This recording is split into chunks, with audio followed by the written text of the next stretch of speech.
Tema 1, indahnya kebersamaan.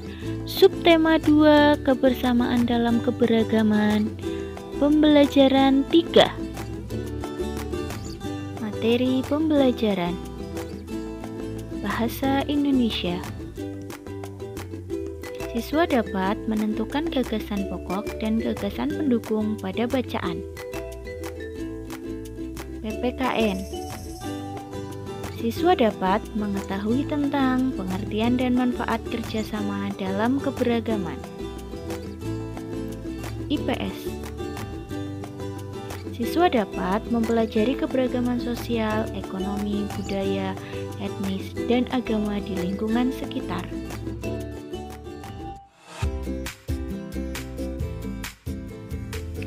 Sebelumnya, kamu sudah banyak belajar tentang indahnya keberagaman budaya Indonesia.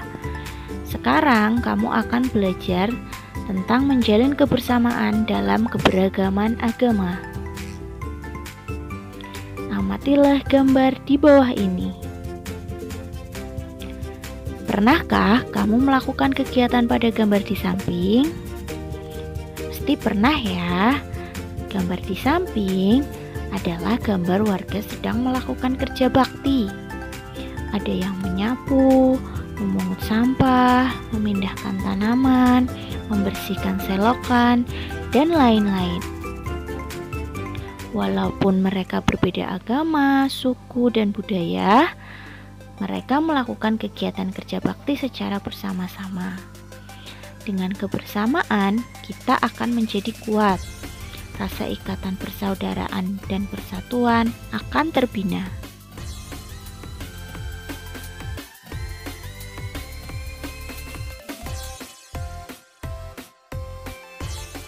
Sebelum kita belajar tentang kebersamaan dalam keberagaman, masih ingatkah kamu apa itu gagasan pokok dan gagasan pendukung? Yuk mengingat kembali. Setiap paragraf dalam suatu bacaan mempunyai gagasan pokok yang didukung oleh gagasan pendukung. Gagasan pokok atau gagasan utama adalah ide dasar atau sebuah inti pembahasan yang tertulis dalam suatu paragraf. Gagasan pokok biasanya diwakili oleh kalimat utama yang letaknya bisa di awal, di tengah, maupun di akhir. Sedangkan gagasan pendukung adalah uraian atau tambahan informasi untuk menjelaskan gagasan pokok.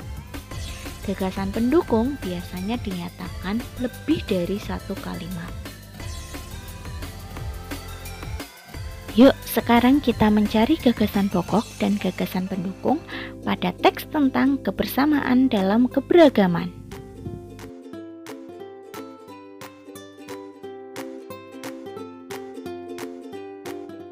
Bacalah buku Yudhistira halaman 61 dan 62 dengan cermat. Setelah kalian membacanya, yuk kita bersama-sama mencari gagasan pokok dan gagasan pendukung pada teks berikut. Gotong royong memperbaiki jembatan. Hari ini warga di Desa Lor dan Desa Sabrang terlihat sangat sibuk. Meskipun masih pagi, warga sudah berkumpul di dekat jembatan. Beberapa pemuda tampak mengangkut balok kayu jembatan. Bapak-bapak juga sibuk mempersiapkan peralatan yang digunakan. Nah, teks tersebut merupakan paragraf yang pertama. Yuk kita bersama-sama mencari gagasan pokok dan gagasan pendukungnya. Gagasan pokok. Gagasan pokok pada paragraf yang pertama letaknya di awal kalimat, yaitu hari ini warga di Desa Lor dan Desa Sabrang terlihat sangat sibuk. Sedangkan gagasan pendukung pada paragraf yang pertama terdapat 3 kalimat, yaitu Meskipun masih pagi, warga sudah berkumpul di dekat jembatan. Beberapa pemuda tampak mengangkut balok kayu jembatan. Bapak-bapak juga sibuk mempersiapkan peralatan yang digunakan. Lalu kita ke paragraf yang kedua.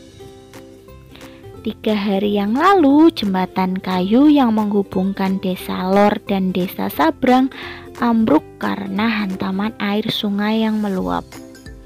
Memang air sungai tersebut sering meluap jika hujan terus mengguyur berhari-hari. Selain itu, jembatan kayu sudah lapuk sehingga tidak kuat terkena hantaman air sungai yang meluap. Gagasan pokok pada paragraf yang kedua letaknya juga pada kalimat yang pertama, yaitu 3 hari yang lalu jembatan kayu yang menghubungkan Desa Lor dan Desa Sabrang ambruk karena hantaman air sungai yang meluap. Sedangkan gagasan pendukungnya terdapat 2 kalimat, yaitu air sungai tersebut sering meluap jika hujan terus mengguyur berhari-hari, dan jembatan kayu sudah lapuk sehingga tidak kuat terkena hantaman air sungai yang meluap. Sekarang, ayo berlatih. Temukan gagasan pokok dan gagasan pendukung paragraf ketiga sampai paragraf ke-6 dalam bacaan gotong royong membangun jembatan seperti contoh yang sudah Ustazah jelaskan tadi. Tulislah pada buku cetak kalian masing-masing di halaman 62 sampai 63 ya.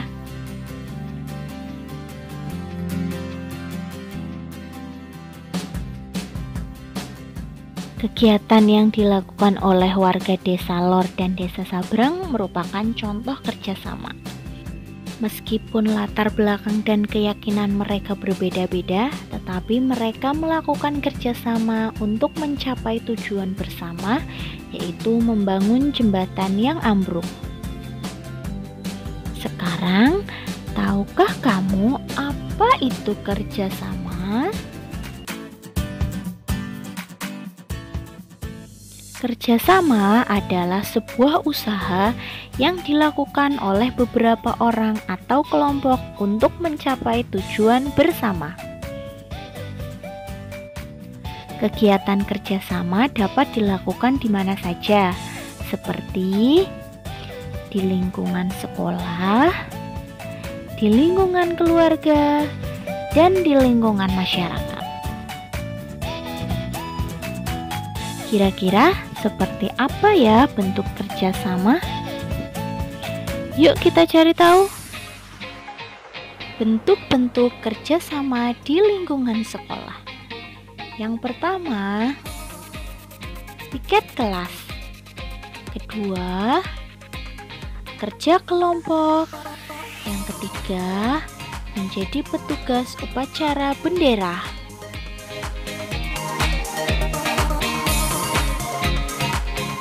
Bentuk-bentuk kerjasama di lingkungan keluarga.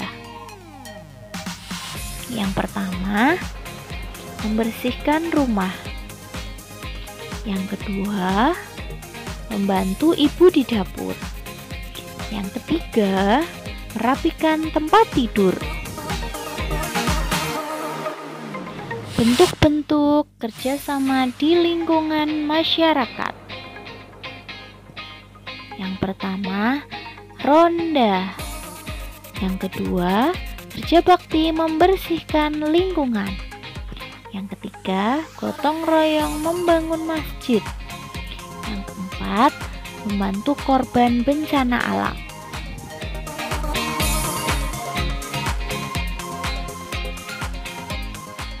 Berikut manfaat kerjasama. Yang pertama, meringankan pekerjaan. Yang kedua, membuat pekerjaan menjadi cepat selesai. Yang ketiga, meningkatkan rasa persatuan dan kesatuan. Yang keempat, memupuk rasa tolong-menolong. Kebersamaan dalam keberagaman merupakan sikap yang harus diterapkan dalam kehidupan sehari-hari. Sikap ini dapat menciptakan kerukunan antar warga dan juga mewujudkan persatuan dan kesatuan bangsa.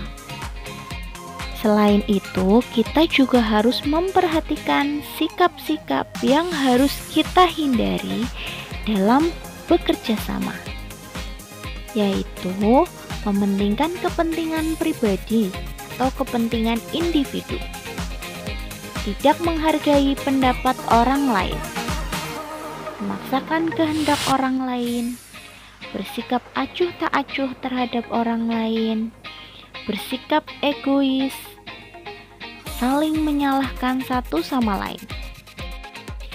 Nah, sikap-sikap itulah yang harus kita hindari ketika melakukan kerjasama, agar tidak terjadi permusuhan atau perselisihan ketika melakukan kerjasama. Indonesia merupakan negara majemuk yang terdiri atas beragam suku bangsa, budaya, dan agama. Lalu, bagaimanakah cara kita agar dapat bekerja sama dalam keberagaman? Yaitu bersikap toleransi atau menghargai dan menghormati setiap perbedaan yang ada, seperti keanekaragaman budaya, suku bangsa, dan agama yang ada di Indonesia. Sikap ini merupakan perwujudan dari sila ketiga Pancasila, yaitu Persatuan Indonesia.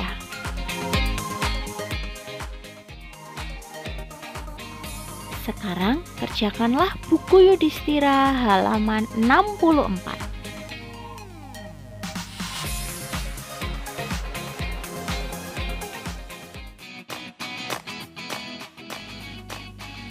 Keberagaman sosial, ekonomi, budaya, etnis, dan agama. Sebagai negara yang memiliki keragaman suku bangsa, budaya, dan agama yang berbeda-beda, mempertahankan persatuan dan kesatuan sangatlah penting untuk keutuhan bangsa. Sikap saling menghargai dan toleransi antar sesama akan mewujudkan persatuan dan kesatuan, sehingga tercipta masyarakat yang rukun dan damai. Sekarang kalian baca buku Yudhistira halaman 65 mengenai kerukunan beragama dalam bermasyarakat dengan judul Menebar Kerukunan dari Prinsip Hidup Orang Alor.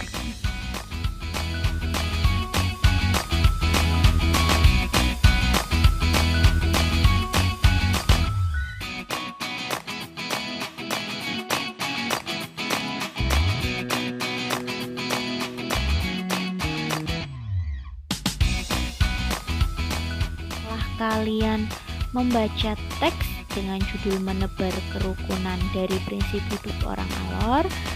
Sekarang kalian menjawab pertanyaan yang ada di buku cetak Yudhistira halaman 66.